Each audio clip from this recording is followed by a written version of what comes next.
하나님 백성들도 익을 때까지, 그리고 이방 민족들도 그들의 죄악의 잔이 찰 때까지 기다리세요. 그리고 그것이 넘쳤을 때, 다 무르익었을 때 항상 하나님은 낫을 대시는 분입니다. 참 지혜로우신 분이죠. 오늘 함께 살펴볼 하나님 말씀은 요엘서 3장에 있는 말씀입니다. 오늘 저희가 3장 마지막 절까지 다 좀 살펴보도록 하겠습니다.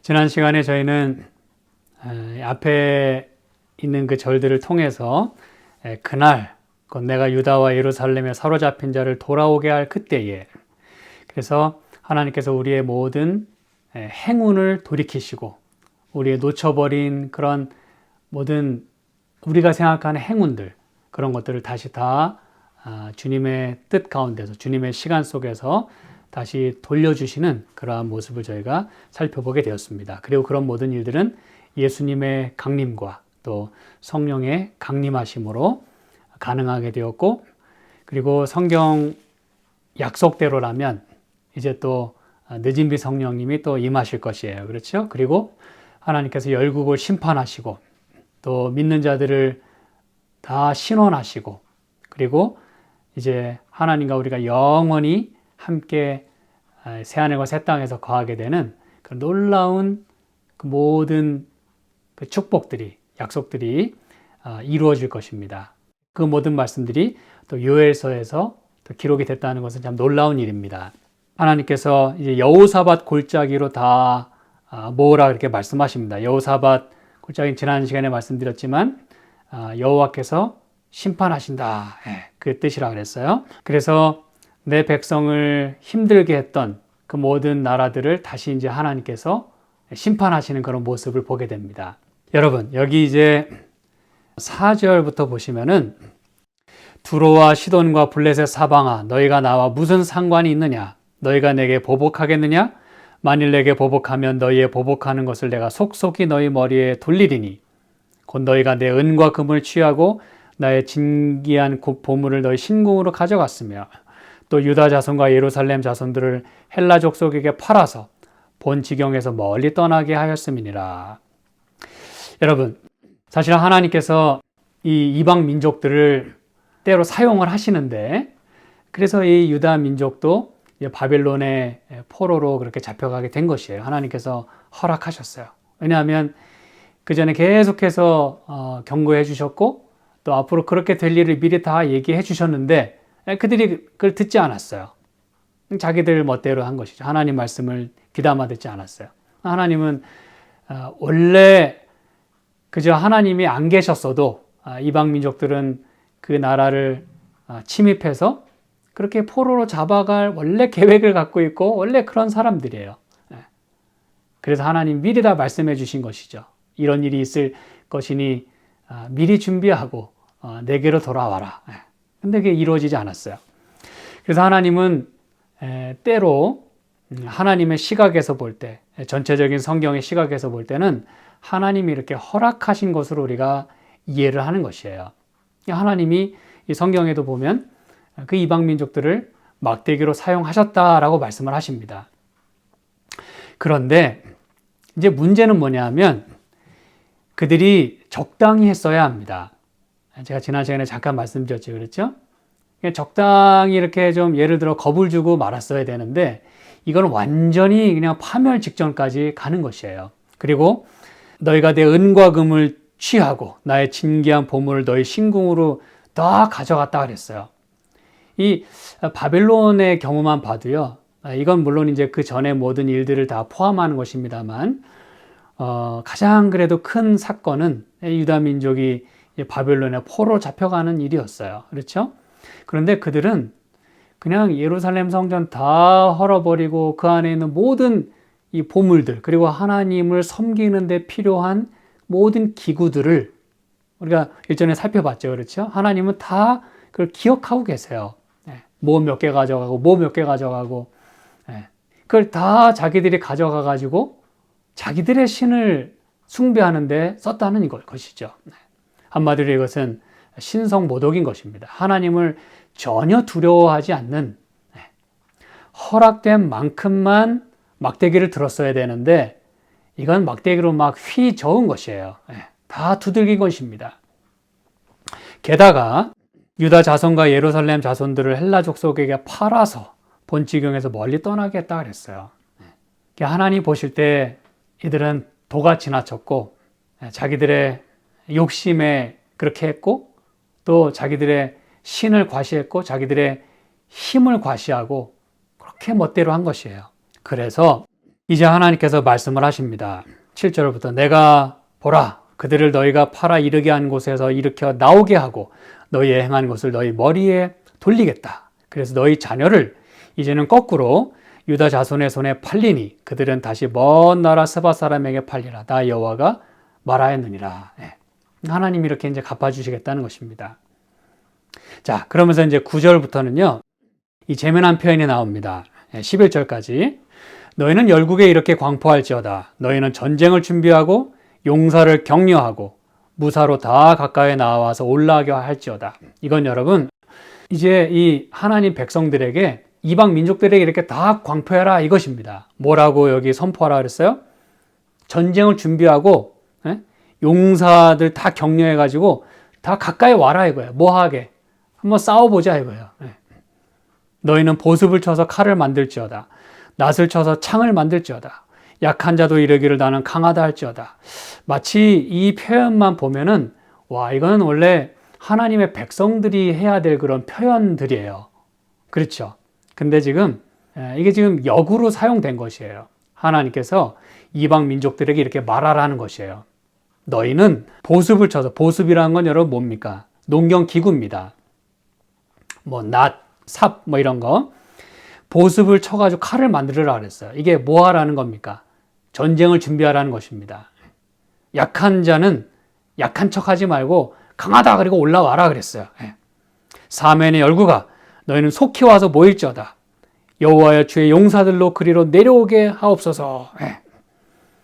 자, 이제 여기에 대한 하나님의 대답이 12절 13절에 나왔어요. 열국은 동하여 여호사밧 골짜기로 올라올지어다. 내가 거기 앉아서 사면의 열국을 다 심판하리로다 그랬어요. 여기 2절에 그렇게 말씀했죠. 내가 만국을 모아 데리고 여호사밧 골짜기에 내려가서 내 백성 곧 내 기업된 이스라엘을 위하여 거기서 그들을 국문하겠다. 이는 그들이 이스라엘을 열국 중에 흩고 나의 땅을 나누었고 이렇게 심하게 했다 이것이에요. 내 거를 맘대로 짓밟았다 이거예요. 하나님은 거기까지 허락하신 게 아니었거든요. 근데 그들은 그렇게 했다는 것이에요. 그래서 이제 하나님 말씀하십니다. 이제는 열국으로 하여금 다 모여라 이거예요. 내가 여호사밧 골짜기 심판의 장소에서 모든 민족을 한 군데 다 모아놓고 싸우시고 그들을 심판하시겠다는 거예요. 너희는 낫을 쓰라. 곡식이 이것도다. 와서 밟을지어다. 포도주 틀이 가득히 차고 포도주 독이 넘치니 그들의 악이 크미로다 그랬어요. 여러분 원래 하나님의 이 열국을 심판하시는 그 방법은요. 항상 이렇게 잔이 가득할 때까지 기다리세요. 다 익을 때까지 기다리십니다. 우리 인간은 그 기다림이 부족하기 때문에 인내심이 약하고 참을성이 없기 때문에 뭐든지 이렇게 급해요. 자 기분대로 이렇게 막 움직이기 쉽습니다. 감정대로 움직이기 쉬워요. 그러나 하나님은 여러분 때로 좀 힘들지만 우리 하나님 백성들이 때로 환난을 당하고 그런 고난의 시간들이 있겠지만 하나님은 때로 기다리십니다. 그래서 하나님 백성들도 익을 때까지 그리고 이방 민족들도 그들의 죄악의 잔이 찰 때까지 기다리세요. 그리고 그것이 넘쳤을 때, 다 무르익었을 때 항상 하나님은 낫을 대시는 분입니다. 참 지혜로우신 분이죠. 그렇죠?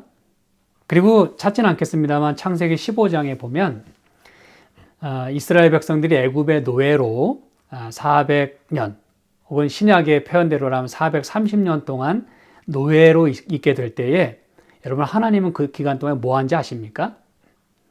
알고 계시죠?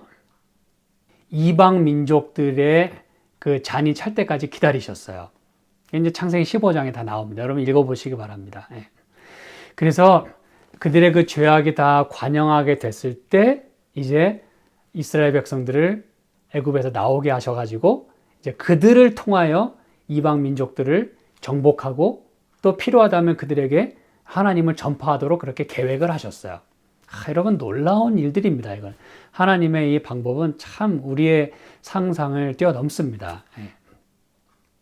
하나님 백성들도 그 고난 가운데 무르익게 두시고 또 이방 민족들도 하나님이 기다리셨어요.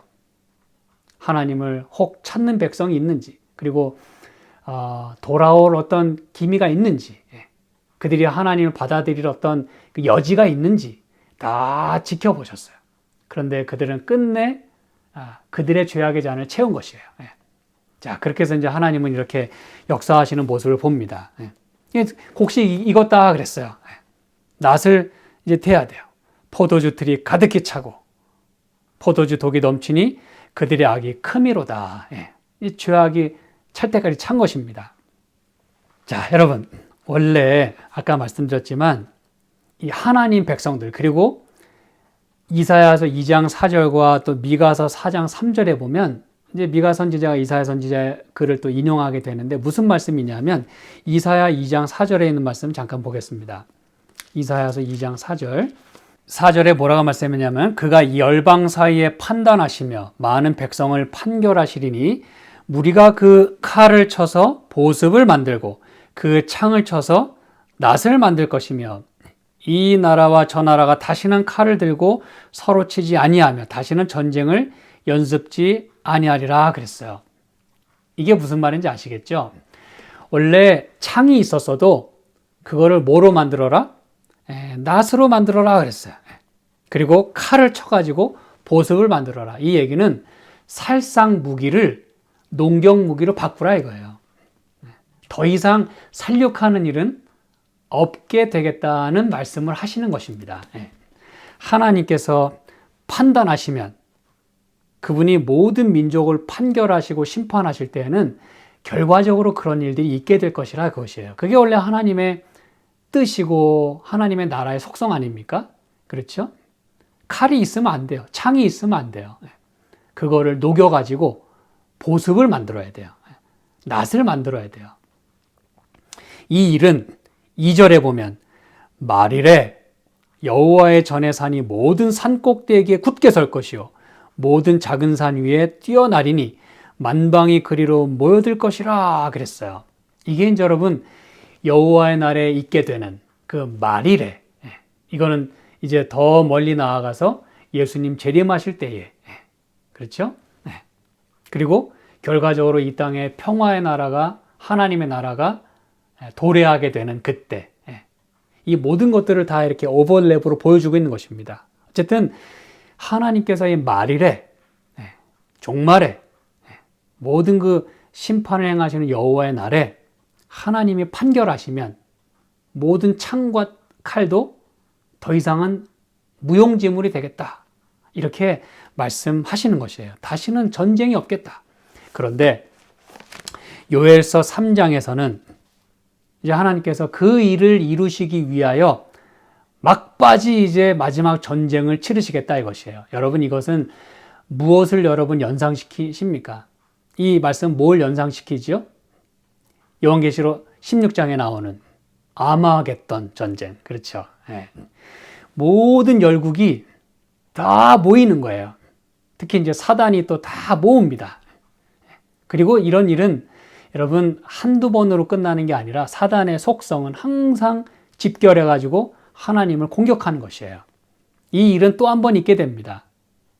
그들이 멸망받았음에도 불구하고 1000년이 찬 이후에 다시 정죄의 심판, 하나는 심판의 부활로 하나는 정죄의 부활로 그렇죠?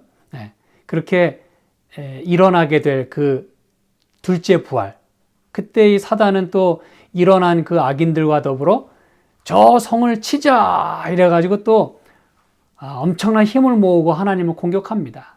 그리고 이제 마지막으로 그들은 불못에 던져짐으로 인해서 모든 이 둘째 사망에 이르게 됩니다. 모든 것이 이제 죄와 이 모든 그들의 악이 다 끝나게 되는, 악이 이젠 죄가 사망하게 되는, 다시 말하면 사망이 사망하게 되는 둘째 사망이 있게 된다 그랬어요.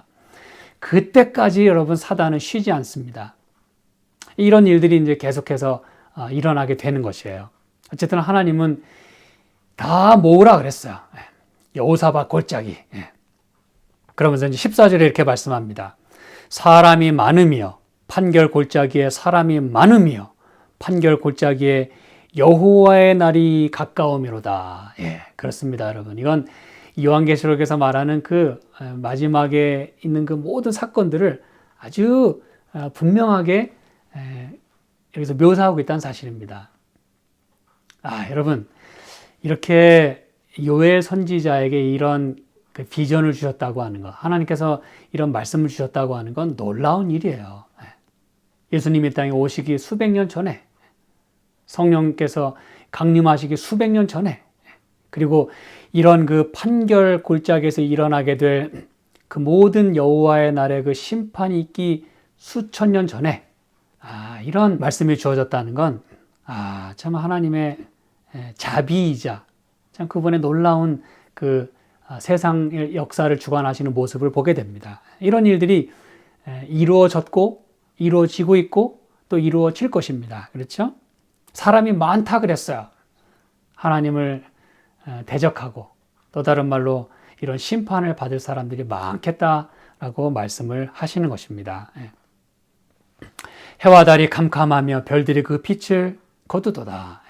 이것은 우리가 지난 시간들을 통해서 살펴본 대로 여호와의 크고 두려운 날이 이르기 전에 해가 어두워지고 달이 핏빛같이 변하게 되는 그런 모든 것들을 또한 여기서 연상시키는 것입니다. 16절. 이제 하나님께서 그 모든 판결을 마치시면서 이제 회복에 대한 약속을 여기 주고 계세요. 나 여호와가 시온에서 부르짖고 예루살렘에서 목소리를 발하리니 하늘과 땅이 진동되리로다.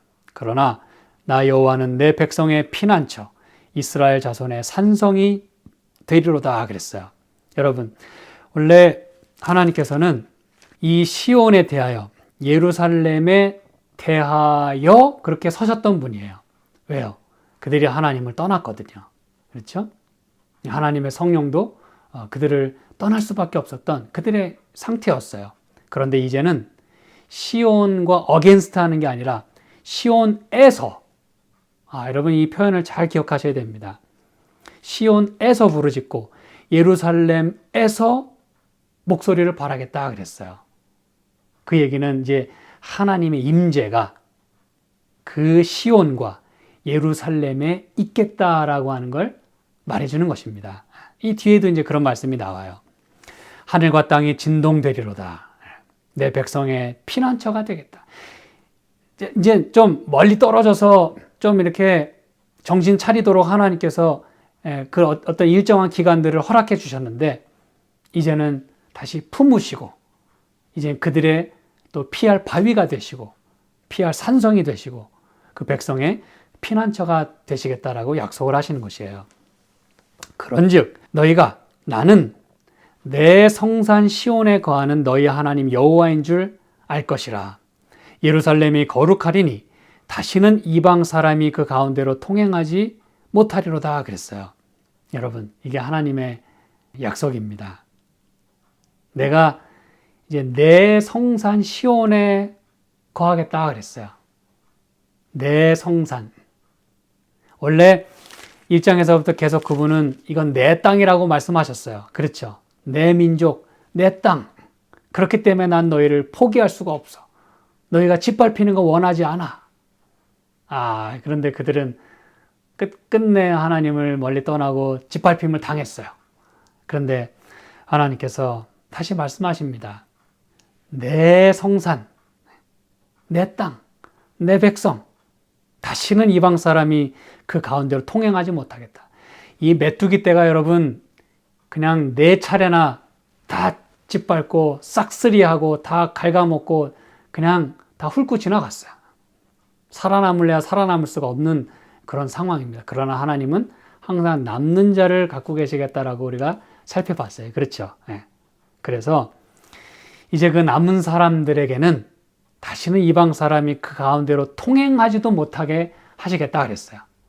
쑥대밭을 만들고 지나갔던 그런 일들이 있었지만, 그리고 그런 일이 있을 수밖에 없겠지만, 하나님의 보호하심은, 하나님의 뜻은 이젠 통행하지도 못하게 하겠다.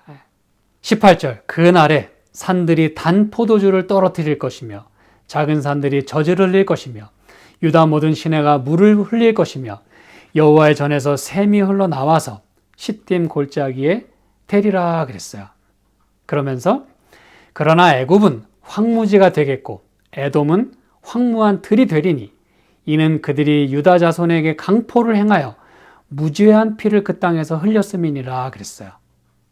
바로 이것입니다, 여러분. 그렇게 무죄한 피를 많이 흘리면 안 되는 거였는데 그냥 막 휘둘렀어요. 그래서 원래 여러분 애굽은 성경 표현들에 의하면 아주 비옥한 땅입니다, 여러분. 그거 알고 계시죠? 그렇죠? 창세기에도 그런 얘기가 나오고, 그러니까 다 애굽으로 간 것이에요. 기근이 생길 때마다 다 애굽으로 가서 양식을 얻었어요. 근데 여러분, 이제는 거꾸로 애굽이 황무지가 되겠다 그랬어요. 에돔이 황무한 틀이 되겠다 그랬어요. 그리고 반대로 이제 하나님의 백성들이 거하는 곳은 전에는 물도 마르고 그래서 막 땅이 막 쫙쫙 갈라지고 더 이상 이 소출을 낼 수가 없어서 다 말라 비틀어지겠다 그랬었잖아요. 1장에서. 그렇죠.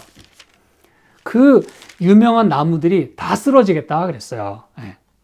이 아주 땅도 아주 처량하고 밭도 황무하고 창고가 피고 곡식이 시들고 소떼도 민망해하고 양떼도 피곤하고 그렇게 되는 그 심판의 날이 있었고 또 있겠지만, 그러나 구원받는 자들은 하나님께서 다시 회복시켜 주실 때는 이제는 그 산들이 단 포도주를 떨어뜨리고 저주를 흘리고 그 유다 모든 시내에 물이 흐르겠다 그랬어요. 놀라운 말씀입니다. 그래서 여호와의 전에서 샘이 흘러나와서 시딤 골짜기에 되겠다 그랬어요. 여호와의 전에서 샘이 흘러나온다고 하는 건 요한계시록에서 그 하나님의 보좌로부터 그 생수의 강이 흘러나오는 것을 연상시킵니다. 그렇죠? 전에는 이 소재와 전제를 드릴 수가 없게 됐다 그랬어요. 곡식을 낼 수가 없으니까 소재를 못 드리고, 물이 없으니까 쫙쫙 갈라지니까 포도주를 낼 수가 없고, 물이 없어요. 전제를 드릴 수가 없어요. 그런데 이제는 아주 충만하게 이제 저주를 흘리게 되는 그러한 일들이 있겠다 그랬어요. 그러면서 20절, 유다는 영원히 있겠고 예루살렘은 대대로 있으리라 그랬어요. 여러분, 유다가요 이제는 영원히 있겠대요. 예루살렘은 대대로 있겠답니다. 이게 뭐 실제적인 어떤 지금의 유대 땅과 예루살렘을 꼭 말하는 것은 아니겠죠. 그렇죠? 이거는 예수님의 그리고 하나님의 그 비전, 약속, 예언, 이 모든 것들이 이제 그들을 통하여 성취될 것이고, 그리고 이제 영적으로 적용이 되어서 오늘 저와 여러분의 삶 속에 이것이 이루어지기를 지금 하나님께서는 바라고 계시는 것이에요. 그렇죠? 유다는 영원히 있겠고, 그러면서 내가 전에는 그들의 피 흘림 당한 것을 갚아주지 아니하였거니와 이제는 갚아주리니 이는 나 여호와가 시온에 거함이니라 라고 말씀을 하십니다. 여러분, 여기서 이 거한다라고 하는 이 표현은요, 여러분이 잘 아시는 것처럼 샤칸이라고 하는 동사입니다. 샤칸이라는 건 여러분 많이 들어보셨죠? 거기서 이제 쉐키나라고 하는 것도 파생되게 되었어요. 쉐키나는 하나님의 영광입니다. 하나님의 그 언제나 계신, ever present, 언제나 그곳에 계신 하나님의 보좌에 좌정하신 그분에게서부터 그분의 존재가 있기 때문에 존재로부터 흘러나오는 빛이에요. 그분의 임재의 빛입니다. 영광의 빛이에요. 그래서 나 여호와가 시온에 거하겠다라고 하는 이 말씀은 하나님께서 이제 그곳에 좌정하시겠다 그 얘기입니다, 여러분. 이젠 떠나지 않으시겠다 이거예요. 내가 그곳에 있겠고 내가 그들의 피난처가 되겠고 내 영원한 처소를 여기에 두겠다라고 말씀하시는 것이에요. 출애굽기 25장 8절에 하나님께서 말씀하셨죠. 너는 나를 위하여 뭘 지으라 그랬어요? 성소를 지어라. 성막을 지어라. 나의 거할 성막을 지으라 그랬어요. 나의 거할. 그 거한다고 하는 표현이 바로 샤칸입니다. 하나님은 여러분, 당신의 백성이 그 힘든 그러한 그 광야 생활 속에서 그들과 함께 계시기 위하여 이 성소를 지으라라고 말씀하셨어요. 내가 함께 있겠다. 내가 너희 중에 있겠다. 그래서 너희가 언제든지 와서 내게 구하고, 그래서 하나님께서 이 구름기둥, 불기둥 여러 형태로 이렇게 우리를 보호해 주시는, 그래서 이방 민족들이 얼씬도 못하게 그렇게 하나님은 당신의 백성들 가운데 계셨던 분입니다. 그런데 그들이 하나님을 잊어버렸을 때 하나님은 그들을 떠나실 수밖에 없었다는 것이죠. 그런데 이제 다시는 너희를 떠나지 아니하고 내가 다시 너희 가운데 거하겠다라고 말씀을 하시는 것입니다, 여러분. 그리고 놀라운 사실은 여기 그 영문 표현에 보면 이제는 갚아주겠다라고 하는 그 표현이 I will pardon, 내가 너희를 용서해 주겠다라는 말로 번역이 됐어요. 여러분, 단지 하나님께서는 우리의 억울함을 풀어주시고 갚아주실 뿐 아니라 우리의 지난날의 잘못 또한 그분이 용서해 주시겠다라고 말씀하시는 것이에요. 그 용서함이 없이는 이런 일들이 일어날 수가 없는 것이죠. 그리고 이게 하나님께서 내가 갚아주겠다, 내가 너희와 함께 하겠다, 거하겠다 라고 말씀하시는 그 동사가 이 분사 형태가 사용이 됐어요. 이 분사 형태로 사용이 됐다고 하는 것은 한순간에 이렇게 딱 정지되거나 뭐 짧은 기간 동안에 이렇게 이루어지는 게 아니라 늘 있는 어떤 그 진행적인 그런 의미가 이 분사 형태에는 포함이 되어 있어요. 다시 말하면 여기 이제 영문으로 영어로 제가 표현해 드리면 ever abiding present, 항상 함께 거하시는 그 존재, 함께 늘 계시는 분, 그런 분으로 하나님 자신을 여기서 표명하고 있다는 사실입니다. 난 너희와 항상 떠나지 않고 함께 있겠다. 그리고 여러분, 이 약속은 이렇게 당시의 백성들에게도 주어졌을 뿐만 아니라 오늘 우리에게도 주어졌다는 사실입니다. 그래서 오늘 우리에게 어떤 비전을 보여주고 있습니까? 요한계시록 21장에 이렇게 말씀합니다. 1절부터 4절까지 또 내가 새 하늘과 새 땅을 보니 처음 하늘과 처음 땅이 없어졌고 바다도 다시 있지 않더라. 또 내가 보매 거룩한 성 새 예루살렘이 하나님께로부터 하늘에서 내려오니 그 예비한 것이 신부가 남편을 위하여 단장한 것 같더라. 내가 들으니 보좌에서 큰 음성이 나서 가로되 보라, 하나님의 장막이 사람들과 함께 있음에, 이 장막, 하나님이 거하시는 그 장막을 말하는 것이죠. 하나님이 저희와 함께 뭐 하시리니? 거하시리니. 이게 바로 히브리 말의 샤칸에 해당하는 말입니다. 저희는 하나님의 백성이 되고 하나님은 친히 저희와 함께 계셔서 모든 눈물을 그 눈에서 씻기심에 다시 사망이 없고 애통하는 것이나 곡하는 것이나 아픈 것이 다시 있지 아니하리니 처음 것들이 다 지나갔음이로라. 아멘. 여러분, 저는 간절히 소망합니다. 저와 여러분이 오늘 이렇게 요엘 선지자를 통해서 주신 이 말씀을 오늘 우리의 삶에, 오늘 우리의 시대에 꼭 적용할 수 있기를 저는 간절히 바랍니다. 수천 년 전에 기록된 이 말씀, 뭐 옛날에 그랬나 보지 뭐. 그리고 뭐 딱딱하고 무슨 말인지도 모르겠고, 뭐 이렇게 힘든 얘기만 하고 있고, 뭐 심판 얘기하고 있고, 복잡해. 그리고 이건 뭐 신약의 복음과는 영 거리가 머네. 여러분, 그렇지 않습니다. 항상 복음은 무슨 메시지와 함께 온다고요? 심판의 메시지와 함께 옵니다. 왜 그래요? 하나님의 사랑의 메시지이기 때문에 그래요. 심판이 있겠다는 것입니다. 그것은 잘못한 사람들에게, 악을 행하는 사람들에게는 심판으로서 그렇게 멸망의 그런 판결이 나겠지만, 하나님의 백성들에게는 여러 번 제가 말씀드립니다만 그건 신원하시는 때예요. 하나님께서 당신의 것으로 인치시고 삼으시는 것이 바로 하나님의 심판입니다. 심판의 메시지가 있다는 것은 여러분, 하나님 우리를 사랑하시기 때문에 미리 나팔을 부신다라고 제가 말씀드렸잖아요. 대속죄일이 있기 전에 나팔을 거의 일주일 동안 불어요. 그리고 하나님의 역사하심을 우리가 정말 동참하면서 우리의 죄를 뉘우치고 또 하나님의 속죄를 우리가 받아들이는 그러한 삶을 우리로 하여금 살기를 원하시기 때문에 오늘 이 말씀을 주시는 것입니다.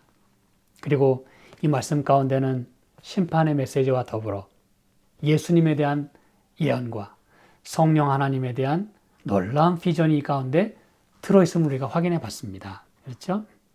성령 하나님 보내시겠다는 하나님 보내셔서 놀라운 이른비 역사를 이루셨어요. 하나님은 이제 이 마지막 때에 저와 여러분을 통해서 늦은비 성령의 역사를 이루기를 간절히 원하십니다.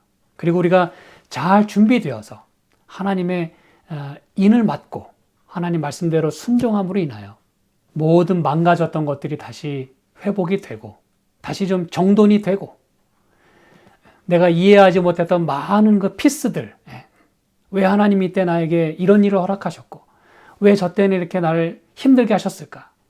그 하나님을 믿으며 살아가는 그 많은 고난들 속에서 이제 하나님의 그 역사하심을 통해서 그 모든 피스들이 이제 하나로 다 맞춰지게 됐을 때, 그때 우리는 하나님은 참 자비하시구나.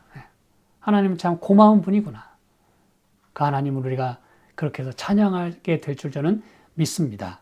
그래서 오늘 저희가 당하는 많은 어려움들을 그저 여러분 과정이라고 생각하시고 원수들이 이제 판결 골짜기로 여호사밧 골짜기로 아마겟돈 전쟁으로 다 모이게 되는 그때는 여러분 그들이 온갖 본색을 다 드러낼 것이에요.